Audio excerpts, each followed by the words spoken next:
Доброе утро, мы продолжаем нашу программу «Новый день» на канале НВК Саха. В любом городе, в любом селе объекты социальной инфраструктуры очень важны, потому что они позволяют провести досуг, получить качественное образование и в том числе подкрепить свое здоровье. О том, какие объекты будут строиться у нас в республике, мы поговорим с заместителем министра строительства республики Петром Ивановичем Пушкириным. Доброе утро. Доброе утро, Петр Доброе Иванович. утро, Арина. Доброе утро, Иван. Петр Иванович, скажите, сколько уже объектов было введено в нашей республике и сколько планируется?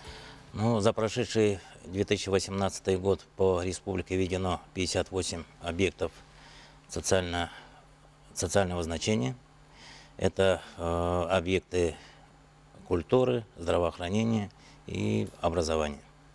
А на что приоритет больше всего? Ну, приоритет у нас сейчас ставится на объекты образования и здравоохранения. Знаковым событием прошлого года это было введение в эксплуатацию в первую очередь онкологического диспансера. И в этом году тоже стоит задача начала уже второй очереди. Буквально 25 января мы получили положительное заключение главгосэкспертизы Российской Федерации. И в конце, ну не в конце, а в первом квартале мы уже будем объявляться на начало строительства. А вот почему это важно было получение этого заключения? Но все мы прекрасно знаем, какая потребность у нас в республике в этом направлении. Иван, как медицинский работник, наверное, тоже знаете. Вот это результат работы, совместной работы в правительстве, министерстве, ведомств. Вот, очень плотно поработали с федеральным центром. И, в принципе, сейчас есть возможность уже начала строительства и уже включения в федеральную программу.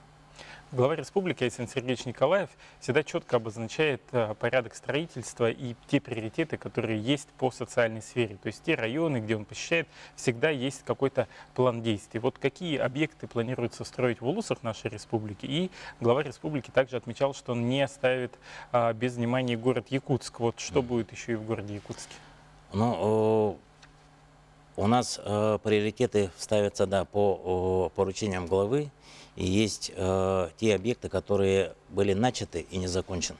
В принципе, сейчас вот мы с Министерством экономики, образования, здравоохранения проработали весь перечень приоритетных объектов, которые мы должны уже начать строить и достраивать. Вот буквально вчера на заседании правительства уже утвердили инвестбюджет. Там вот прописано на 19, 20, 21 года объекты. Вот какие такие самые значимые, можно сказать, за исключением того, что вы сказали, уже онкологические диспансеры? Что еще, да, планируется? Ну, если взять город Якутск, это у нас начало строительства школы 203 микрорайона на 360 мест. Это было прямое поручение главы нашей республики Александра Сергеевича. Также мы начинаем строительство пристроя 31-й школе. Мы все знаем, какая там Большая школа. Да, большая школа. И, в принципе, заполненность там тоже Высокая очень. высокая, да. Также вот по линии ГЧП будут вводиться объекты школы 25-я, 6-я. Вот. Также и детские сады. Вот, например, также по задачам нашего правительства вот мы совместно с Министерством образования, с Министерством экономики отработали с федеральным центром в части финансирования с федерального бюджета по ликвидации, не то что ликвидация, а образование дополнительных мест в детских садах от 2 месяцев до 3 лет. В принципе, эта задача выполняется. Сейчас строится порядка 5 объектов по республике. Если точнее, вот в Татинском улусе, в Намсах, в Хангаласском Покровске и Верхневилюйске строится, в селе Хоро. А вот сколько времени уходит от принятия решения о том, что надо строить, до окончательного ввода в эксплуатацию того или иного объекта? Но это зависит от готовности объекта, то есть проектно-сметная документация должна быть с положительной экспертизой. И конкретно он должен быть введен в реестр типовых экономически эффективных повторного применения проектов, который состоит Минстрой Российской Федерации.